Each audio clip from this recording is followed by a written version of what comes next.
28 October মহাসমাবেশে 5 লক্ষ টাকার বিরিয়ানি বিক্রি করছি নাইট অ্যাঙ্গেলের মোচরে। আচ্ছা বিয়ে বাড়ির সাথে এদিকে কাজ চালু করেন। আজকে তো টার্গেট ছিল ভাই 4 লাখ টাকা বিক্রি করুন, ওয়েদারের কারণে একটু কমাই দিছি। এখন টার্গেট প্রায় 2 থেকে 2.5 লাখ টাকার মতো। আলহামদুলিল্লাহ প্রায় 2 লাখের কাছাকাছি বেচছি। শুধু আমার এখানে একটা দোকান না, আপনি আমার এখানে একটা আছে, এই প্রজেক্টরের পিছনে একটা আছে, এই মোচর আছে একটা, পিজি হাসপাতালের সামনে একটা আছে, আর ফ্লাইওভারের নিচে একটা আছে।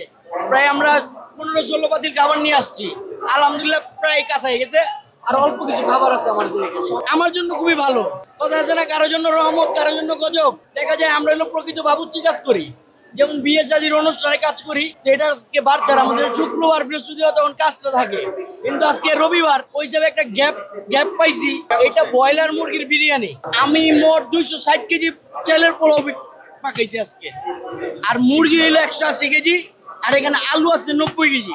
প্রায় 2 লাখ টাকার মতো সেল হয়েছে, আর কিছু টার্গেট বাকি আছে, অল্প কিছু খাবার আছে আমাদের।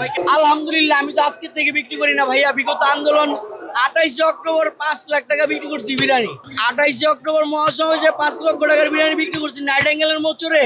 সব মশার বিরুদ্ধে সুরক্ষা দিতে এলো বসুন্ধরা এক্সট্রিম অ্যারোসল। মশার বিরুদ্ধে এক্সট্রিম সুরক্ষা। 2টা 15-তে টিয়ার সেল মারছে, তখন আমি এই আপনার কেরানীগঞ্জে 1 লোকের 300 প্যাকেট পোলাও দিছি।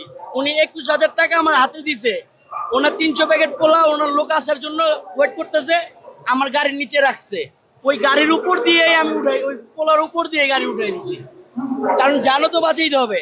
তারপরও আগে যে সামনে যে আবার পোলাও বিক্রি করছে। আমি আজকে নতুন বিক্রি করি না, বিএমপির প্রোগ্রাম যেখানে হয়। গতকালকে যাত্রাবাড়ি বিক্রি করছি, গত পরশুদিন। আজকে এখানে, আগামীকালকে যুবদলের প্রোগ্রাম আছে ইঞ্জিনিয়ারিং ইনস্টিটিউটে, ওইখানেও থাকবো।